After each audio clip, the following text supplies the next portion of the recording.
안녕하세요 여러분, 성공합시다. 지금 우리는 초대교회의 아름다운 모습에 푹 빠져 있어요. 그러면서 우리도 그렇게 살아야지 노력하고 있죠. 초대교회는요, 성령 충만함을 받아서 말씀과 기도로 하나 되었고요, 그것은 삶으로 고스란히 흘러나왔어요. 그 아름다운 삶을 보고 많은 사람들이 모여들었고 말 그대로 성경적인 부흥이 일어났어요. 그럴 때 찬물을 끼얹은 듯한 사건이 벌어지는데요, 그것이 바로 아나니아와 삽비라 사건이에요. 이 사건은요, 교회의 방향성을 말해주는 아주 중요한 사건이거든요. 한번 본문 안으로 들어가 보도록 할게요. 아나니아라 하는 사람이 그의 아내 삽비라와 더불어 소유를 팔아 그 값에서 얼마를 감춤해 그 아내도 알더라 얼마만 가져다가 사도들의 발 앞에 두니. 자, 이 사건 바로 앞에 뭐가 있었죠? 네, 맞아요. 누가는요, 초대교회의 아름다운 모습의 모델로 바나바를 소개했어요. 이 배경 속에서 아나니아와 삽비라 사건이 일어나요. 아나니아는요, 아내 삽비라랑 함께 소유를 팔아서 얼마를 꽁쳐 놓았는데 삽비라도 이 일을 알고 있었어요. 누가는요, 이 부부가 함께 공모해서 이 일을 했다는 것을 밝히고 있어요. 그들은 일부를 숨긴 나머지를 사도들의 발 앞에 가져왔어요. 여기서 발 앞에 가져왔다는 거는 사도들의 뜻대로 이걸 사용해라, 그 권위를 인정해 주는 거거든요. 그러니까 이거는 하나님 뜻대로 사용해라, 그 의미인 거죠. 자, 3절.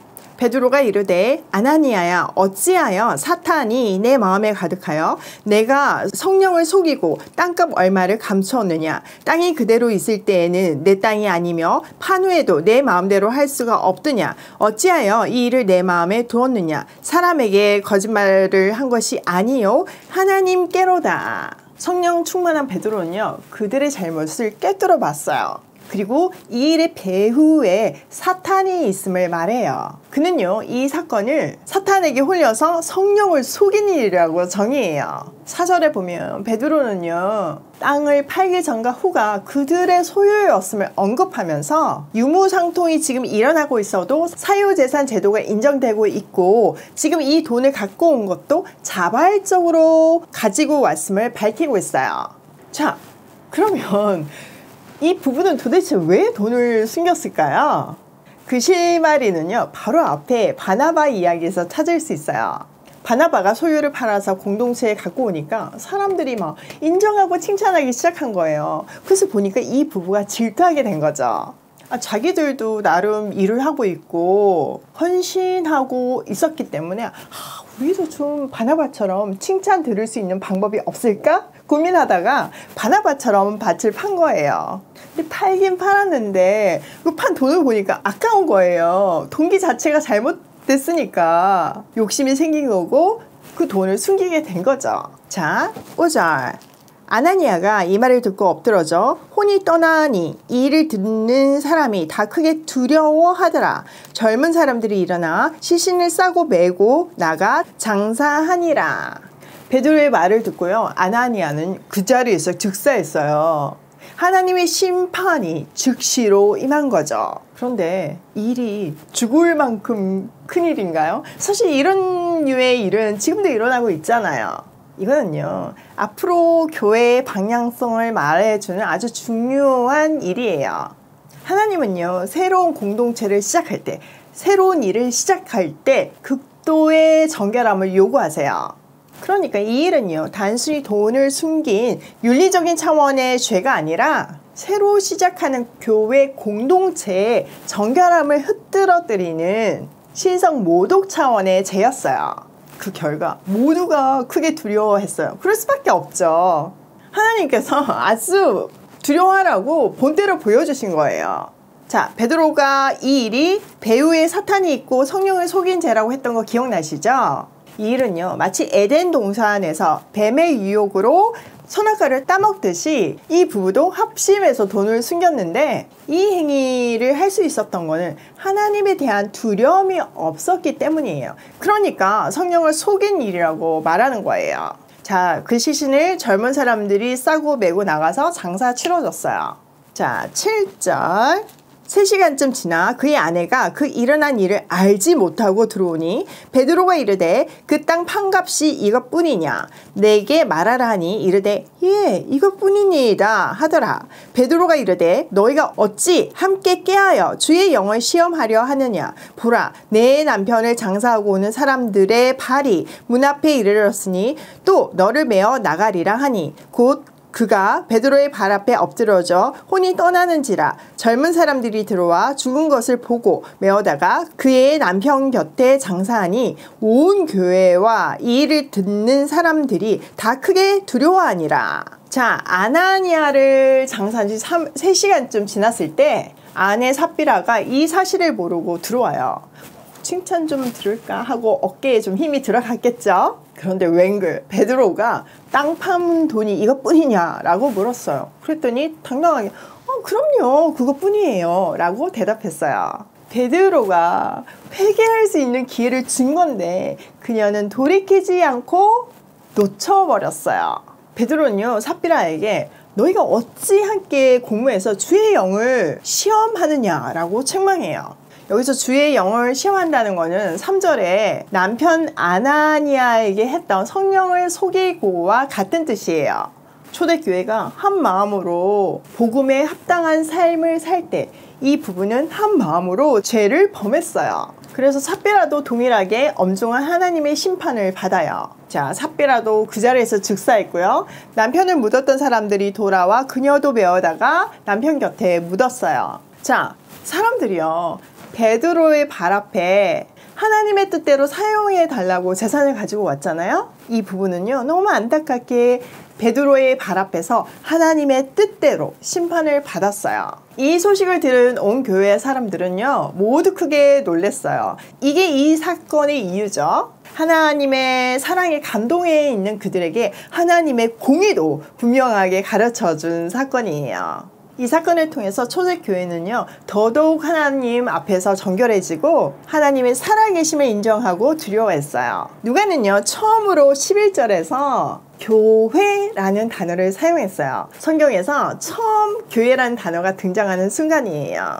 자, 12절 사도들의 손을 통하여 민간에 표적과 기사가 많이 일어나매 믿는 사람들이 다 마음을 같이하여 솔로몬 행각에 모이고 그 나머지는 감히 그들과 상종하는 사람이 없으나 백성이 칭송하더라. 믿고 주께로 돌아오는 자가 더 많으니 남녀의 큰 무리더라. 심지어 병든 사람을 메고 거리에 나가 침대와 요 밑에 누이고 베드로가 지나갈 때 혹 그의 그림자라도 누구에게 덮일까 바라고 예루살렘 부근에 수많은 사람들도 모여 병든 사람과 더러운 귀신에게 괴로움 받는 사람을 데리고 와서 다 나음을 얻으니라.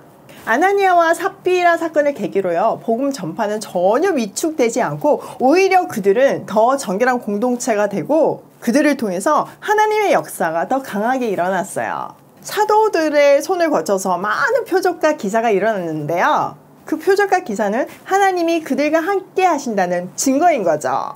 이에 믿는 사람들은 모두 한 마음으로 솔로몬 행각에 모이곤 했어요. 물론 이때도 믿지 못하는 사람이나 믿음이 약한 사람들이 있었어요. 기적을 봐도 못 믿겠는 사람이 그때도 있었고 지금도 있는 거죠. 또 아나니아와 삽비라 사건을 보고 무서워서 못 믿겠는 거예요. 나도 그랬다가 뭐 헌금 조금 했다가 뭐 잘못하면 어떡하지? 그러니까 오해하는 사람들도 있는 거죠. 그런데요 너무 재밌는 거는요 그들이 교회에 합류하지는 못했지만 그 교회 공동체를 항상 칭찬했어요. 아무리 의문이 들고 부정적인 시각으로 보려고 해도 교회 공동체가 만든 문화가 너무 아름다워서 칭찬할 수밖에 없었던 거예요. 우리 오이 패밀리도 이랬으면 좋겠어요. 꼭 믿지 않는 사람에게까지 칭찬받는 오이 패밀리가 되기로 해요. 자, 이런 분위기 속에서 믿는 사람들은 계속 늘어났어요. 누가는요 사도들을 통해서 일어나는 표적과 기사들에 대해서 여러 가지 예를 소개해요. 아픈 사람들은요 베드로의 그림자만 덮여도 나을 거라는 믿음이 있었어요. 마치 예수님의 옷자락만 스쳐도 나을 거라는 믿음이 있었던 것처럼요. 또 여기에 쓰인 덮이고라는 헬라어는요 하나님의 능력과 임재를 상징해요. 즉 이것은 베드로의 능력이 아닌 하나님의 능력이 그의 종들을 통해서 나타나고 있음을 말해주고 있죠. 예루살렘 근처 마을에서부터 많은 병든 사람과 귀신 들린 사람들이 모여들었고 그들은 고침을 받았어요. 이 장면에서 떠오르는 분이 있죠? 네, 맞아요. 예수님이세요. 이렇게 사도들은요, 예수님의 길을 이어가고 있었어요. 이 아나니아와 삽비라 사건은요, 사실 제게 굉장히 특별한 본문이에요. 2011년 한국에서 이제 처음으로 주식회사 퓨리탄을 시작하는 날 새벽 기도 본문이 딱 이거였어요. 그날 새벽 기도에 우리 부부 두 사람만 있었거든요. 그때 성경의 순서대로 설교를 하고 계셨는데 딱 이 본문이 된 거예요. 사실 회사 이름을 퓨리탄, 청교도라는 뜻이잖아요. 회사 이름을 그 정도로 지을 정도면 우리의 각오도 대단했어요. 그렇게 하나님의 뜻대로 회사를 경영하기로 결심하고 회사를 시작하는 우리 부부에게 하나님께서 아주 완전 무섭게 경고하는 것처럼 느껴졌어요. 그날따라 아무도 없고 새벽 기도에 우리 부부에 있으니까 아주 그냥 대놓고 말씀하시는 것 같더라고요. 이 사건을 통해서 하나님의 이름을 걸고 하는 회사가 얼마나 정결해야 되는지, 하나님은 얼마만큼의 정결을 요구하시는지를 알려주셨어요. 그렇게 시작한 첫 번째 회사 퓨리탄은요, 그 위에 엄청난 훈련을 받았어요. 참 막막하고 진짜 빡셌던 강야 훈련을 통해서 성경적인 비즈니스가 아닌 확고히 세워진 것 같아요. 때가 되었을 때 하나님은 두 번째 회사인 이즈굿을 올해 5월에 설립하게 하셨어요. 이즈굿은요, 창세기 1장에 우주 만물을 창조하시고 보시기에 좋았더라 라고 하신 그 말씀에 근거한 이름이에요. 하나님 보시기에도 사람 보기에도 좋은 회사라는 뜻이에요. 이즈굿은 처음 시작 때부터 이윤의 일정 부분을 항상 보육원으로 흘려보내고 있어요. 물론 퓨리탄 때에도 동일한 시스템을 갖고 있었죠. 근데 맨날 마이너스라서 흘려보낼 수가 없었어요. 그런데 이즈굿은 흘려보낼 수 있어서 보낼 때마다 얼마나 감격스러운지 몰라요. 또 여러분이 다 아시다시피 이즈굿의 브랜드가 오이마켓인데요. 보육원을 후원하고 있는 우리 오이 패밀리들의 모든 시스템을 세팅하고 후원하는 곳이 사실 오이마켓이에요. 오이 패밀리의 후원금은요 100% 어려운 이웃에게 흘러가고 있는데 생각보다 일이 굉장히 많아요. 뭐 이번에 웹사이트 구축하는 것도 그냥 만들어지는 게 아니라 돈이 필요한 거거든요. 그 모든 비용 그리고 인건비를 오이 마켓에서 책임질 수밖에 없어요. 며칠 전 오이 패밀리 웹사이트가 만들어지면서 이제 본격적인 활동을 시작하는 이때 하나님은 또다시 이 사건을 통해서 메시지를 주세요. 이번에는 저뿐만 아니라 오이 패밀리 모두에게 주시는 메시지라고 생각해요. 우리가 하나님의 사랑을 받은 사람답게 그 사랑에 취해서 흘려보내지만 하나님을 경외함으로 오직 하나님만 영광 받으시게 하는 우리가 됐으면 좋겠어요. 서로 응원하기라는 코너를 만들면서도 사실 뭐 걱정스러운 일들이 있죠. 그럼에도 불구하고 오픈을 하면서 많이 기도했어요. 그곳에서 우리가 서로 계산하지 않고 서로를 응원하면서 사랑해주면 좋겠어요. 그래서 초대교회 사람들이 믿지 않는 사람들에게까지 칭찬을 받고 결국은 너무 행복해 보이니까 합류하는 역사가 끊이지 않았잖아요. 이런 역사가 우리 오이 패밀리 안에서도 이어지길 소망해요. 오늘도 오직 하나님을 사랑하고 경외하는 마음으로 하나님 앞에서 고우싱해요.